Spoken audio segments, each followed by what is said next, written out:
बिस्मिल्लाहिर्रहमानिर्रहीम। अस्सलाम वालेकुम दोस्तों।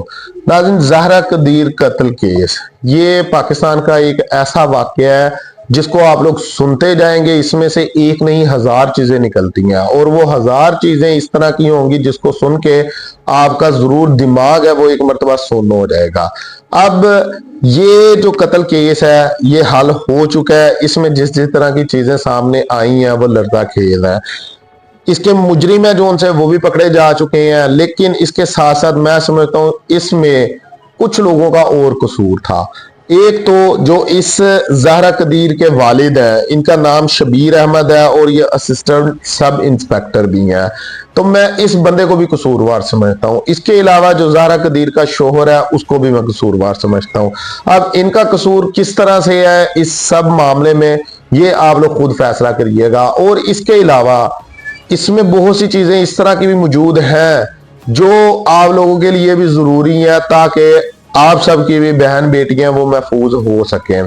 देखें, कुछ ना कुछ घर वालों की गलती होती है जिसकी वजह से एक वक्त इस तरह का आता है कि इस तरह का हादसा हो जाता है, और ये हादसा नहीं, एक सोची समझी प्लानिंग होती है जिस तरह इस मर्डर केस में की गई।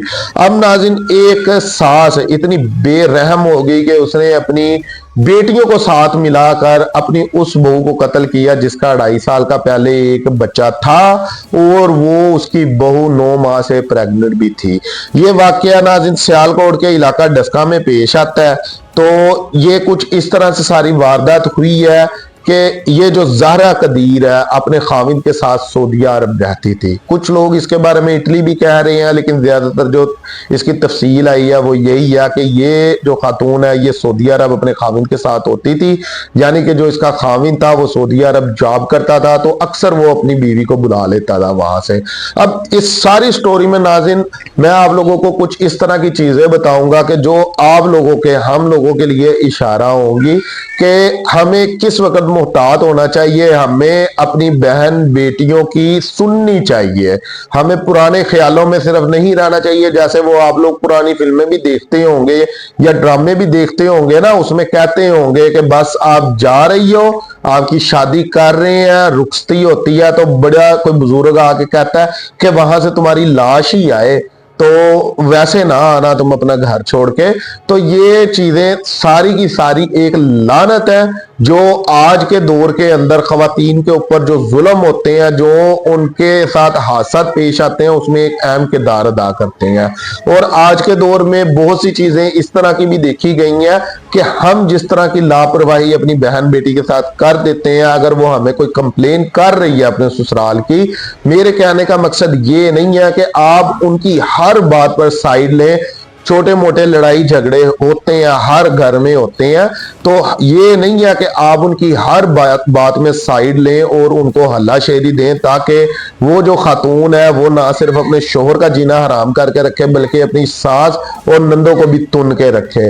लेकिन यहाँ पर कुछ चीजें नोट करने वाली ये भी हैं कि अगर आपकी बेटी कुछ आपको इस तरह की कंप्लेन देती है जो कि नाकाबिले बर्दाश्त है, तो वो फिर आप लोगों को उसके ऊपर सख्ती से एक्शन करना चाहिए, एक्शन लेना चाहिए। जब आप उसके ऊपर सख्ती से एक्शन लेंगे तो यकीनन ये जो ज़हरा कदीर कत्ल केस है, इस तरह के मामला उम्मीद है कि नहीं पेश आएंगे। अब नाज़रीन, ये वाकया कुछ इस तरह से होता है कि ये जो खातून है ये सऊदीया से आती है और अपने बाप के घर आकर रुक जाती है, तो इसकी सास और नंदे इसको फोर्स करती हैं कि हमें मिलने के लिए आओ डस्का में, तो यहाँ पर आके रहो, हम अपने बच्चे से, अपने जो इसका बेटा था 2.5 साल का, उसको देखना चाहते हैं, उसके साथ टाइम स्पेंड करना चाहते हैं। ये खैर वहां पर चली जाती है। अब ये इसकी नहीं, इसके घर वालों की सबसे बड़ी बेवकूफी थी। जिस तरह मैंने आप लोगों को पहले बताया है कि मैं समझता हूं कि इस खातून का बाप Shabir Ahmed assistant sub inspector, ये भी इसमें कसूरवार है, इसकी गलती है। इसने मर्डर नहीं किया, ना इसका उसमें हाथ है, लेकिन कुछ चीजें थी जो ये अगर पहले कर लेता तो फिर हो सकता है कि ये हादसा ना पेश आता। तो जनाब, ये औरत है जो उनसे ये चली जाती है, वहां पर अपने ससुराल में जाकर रुकती है, और सास कौन है इसका सुन के भी आपका जो कलेजा है वो यकीनन फटने वाला हो जाएगा। अब सास नाज़रीन इस खातून की, ज़हरा की सगी खाला है, और उसकी बेटियां इसकी सगी कजन है, यानी कि ये ज़हरा अपने सगे कजन के साथ ब्याई गई थी, सगे कजन के साथ इसकी शादी हुई थी, और जो ज़हरा की माँ है वो अपनी जिंदगी में इन दोनों का रिश्ता तय कर कर चली गई थी। अब आप लोग इस चीज से अंदाजा लगा लें कि सगी खाला और सगी कजन्स किस तरह जालिम हो सकती हैं। इस चीज का अंदाजा आप इस सारे हादसे से, इस सारे वाकये से लगा सकते। तो जनाब ये चली जाती है वहां पर। उसके बाद 10 नवंबर को इसका खाविंद भी इसको कॉल करता है और इसके वालिद शबीर अहमद साहब भी इसको कॉल करते हैं, लेकिन ज़ारा कॉल नहीं उठाती।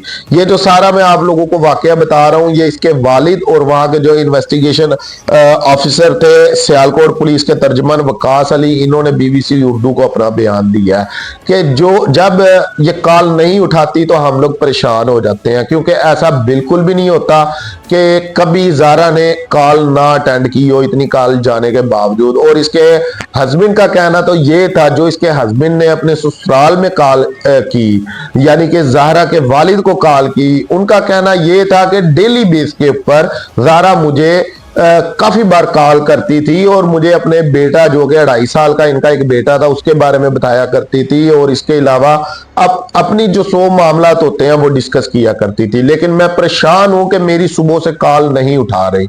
तो फिर इसके बाप ने भी कहा कि मेरी भी कॉल वो नहीं उठा रही। तो फिर होता ये है कि ये ज़ारा के ससुराल जाते हैं, यानी कि कदीर के घर। तो जब ये लोग वहां पर जाते हैं, ज़ारा की सास और नंदो से पूछते हैं कि ज़ारा कहां पर है, तो वो फिर कहती हैं कि हमें नहीं पता, घर से भाग गई है और जेवर लेकर भी भाग गई है। अब जैसे मैंने आप लोगों को पहले बताया है कि ज़ारा के वालिद शबीर अहमद, जो कि असिस्टेंट सब इंस्पेक्टर भी हैं, तो फिर वो कहते हैं कि मुझे जरा मेरा दिल बैठ गया, मुझको जरा ये सारे मामला मशकूक लगे, तो मैंने घर की तलाशी लेना शुरू कर दी। और मेरे दिल में ये बात आ चुकी थी कि मेरी बेटी यानी कि ज़ारा के साथ कोई बड़ा हादसा पेश आ चुका है। तो जब मैंने तलाशी ली घर की, तो फिर पूरा घर मुझे पहले से ज्यादा साफ सुथरा और चमका चमकाया देखने के लिए मिला। और खास तौर के ऊपर जब मैंने फर्श के ऊपर नजर डाली, तो फर्श जिस तरह से साफ सुथरा, काफी ज्यादा धुला हुआ और चमकता हुआ दिखाई दिया। और फिर इसके बाद जब मैंने ज़ाहरा के 2.5 साल के बेटे को भी घर में मौजूद पाया, तो फिर मुझको इस चीज का अंदाजा हो गया कि मेरी बेटी के साथ कोई बहुत बड़ा हादसा पेश आ चुका है। तो फिर इस बंदे ने समझदारी ये की कि सियालकोट पुलिस को इसने दरखास्त दी और 15 पर भी इसने कॉल की, और इसने केस दर्ज करवाया ज़ाहरा के ससुराल वालों के ऊपर कि इन्होंने मेरी बच्ची को अगवा कर लिया। तो जब तफ्तीश की गई, तफ्तीश के बाद ज़ाहरा की नंदे और सास ये चीज मान गई कि हमने उसका मर्डर कर दिया, और उसकी लाश के टुकड़े करके बोरी और शॉपर में हमने डालकर नाले में बहा दिए हैं। अब आप लोग यहाँ पर एक चीज को नोट करें कि एक तो ज़ाहरा की सास उसकी सगी खाला थी, दूसरे नंबर पर जो वो उसकी बेटियां थी वो इसकी सगी कजन्स थी। अब इतनी बेरहम खाला, इतनी बेरहम कजन्स आज के दौर में आप लोगों को अक्सर जगह पर देखने के लिए मिलेंगी। तो फिर उसके बाद मोहल्लेदारों ने भी मदद की, उन्होंने तफ्तीश पुलिस के साथ मिलके सर्च की, उसकी लाश को सर्च किया, तो फिर टुकड़ों के अंदर ज़ाहरा की लाश मिल चुकी थी। अब नाज़रीन यहाँ पर जिस तरह मैंने आप लोगों को पहले बताया है कि मैं समझता हूं कि इस ज़ाहरा के बाप का और इसके खाविंद का भी कसूर था बीच में।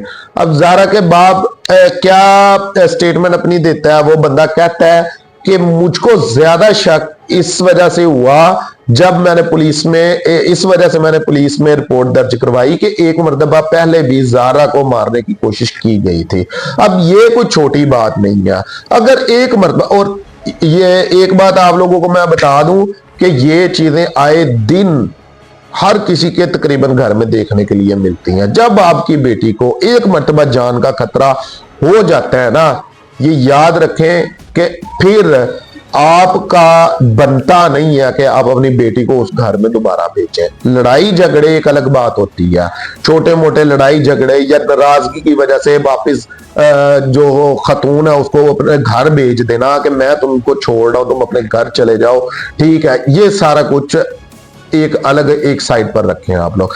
जब आपकी बेटी, जब आपकी बहन आपको ये कहे कि मेरी जान को खतरा है, तो फिर इस चीज को सीरियस लें। लेकिन हम लोग सीरियस इसलिए नहीं लेते क्योंकि हम लोग सबसे पहले एक चीज को रखते हैं, वो नहीं दुनिया क्या कहेगी, और भाड़ में जाए दुनिया। आपकी बहन बेटी की जिंदगी से ज्यादा बढ़ के आप लोगों को लोगों की बातें, लोग हर वक्त बातें करते हैं। आप लोग जितना मर्जी अच्छा बन के दिखा दें, लोग फिर भी बातें करेंगे। इसका मतलब ये नहीं है कि आप उन चीजों को भी इग्नोर कर दें जिसकी वजह से आप लोगों को इस तरह हादसे देखने के लिए मिल जाते हैं। आपका कोई अपना प्यारा इस हादसे का शिकार हो जाता है। अब सारी जिंदगी आपके दिमाग में वो चीज फिक्स हो जाएगी, वो चीज बैठ जाएगी कि मैंने काश अपनी बेटी की ये बात तब सुन ली होती, तो फिर आज देखें उसकी जिंदगी तो इतनी ही थी, ठीक है। तो नाज़रीन, जब आपकी बहन बेटी आप लोगोों को ये कह दे कि मेरी जान को खतरा है या मेरी इज्जत को खतरा है, तो फिर आप लोगों को समझदारी दिखानी चाहिए और इस चीज के ऊपर सख्त एक्शन लेना चाहिए। लेकिन लोग, जिस तरह मैं पहले बता चुका हूं, यही रहते हैं कि यार लड़ाई झगड़े होते रहते हैं, इसके ऊपर ज्यादा बहस करेंगे तो फिर लोग क्या कहेंगे। और लोगों का मुंह आप लोग कभी भी नहीं बंद कर सकते। आप लोग फरिश्ता भी बन के दिखा देना तो लोगों का मुंह बंद नहीं हो सकता। लोग कभी भी आपको अच्छा नहीं कह सकते, जितना मर्जी आप लोग अच्छा बन के दिखा दें, कभी अच्छा नहीं कह सकते आप लोगों को। तो लोगों की वजह से आप लोग अपने बच्चों के ऊपर ज्यादती ना करें। आप लोग उस चीज को सीरियस लिया करें। जब आपकी बहन बेटी को या आपको अपने ससुराल के मुतल्लिक कंप्लेन करती है, अपने खामिन के मुतल्लिक, अपने ससुर के मुतल्लिक, अपने जो देवर जेठ होते हैं, अपनी नंद होती हैं, सास होती हैं, उनके मुतल्लिक कोई इस तरह की कंप्लेन करती है जिसमें आपको दिखाई दे कि हमारी बेटी की इज्जत का मसला है या हमारी बेटी की जान का मसला है, तो उस चीज को सख्ती से लिया करें। ये ना कहा करें भाई आज हमने अगर अपनी बेटी को घर बुला लिया तो लोग क्या कहेंगे। तो अब फिर इस चीज को बैठकर आप बैठ जाएं इस चीज को लेकर। जब इस तरह का हादसा हो जाता है, अक्सर हम लोगों ने देखा है कि देवर के हाथों जो भाभी हैं वो अपनी इज्जतें गुवा रही हैं और जाने भी गुवा रही हैं, जेठ के हाथों भाभियां इज्जतें और जाने गुवा रही हैं, फिर ससुर के हाथों बहू अपनी जान गुवा रही है, सास के हाथों बहू अपनी जान गुवा रही है। तो इस चीज को जरा सीरियस लिया करें। किसी की जिंदगी बहुत अहमियत रखती है, बजाय उसके जो आप घटिया और अपनी झूठी इज्जत लेकर फिरते रहते हैं। जब इस तरह का कोई हादसा आ जाए तो फिर सारी जिंदगी दिल और दिमाग में ये बात बैठी रहती है कि भाई आज हमने अपनी बेटी की सुन ली होती तो शायद वो इस हादसे का शिकार ना होती। तो आपके लिए इतना ही। अपना बहुत सारा ख्याल रखिएगा। शुक्रिया। अल्लाह हाफिज।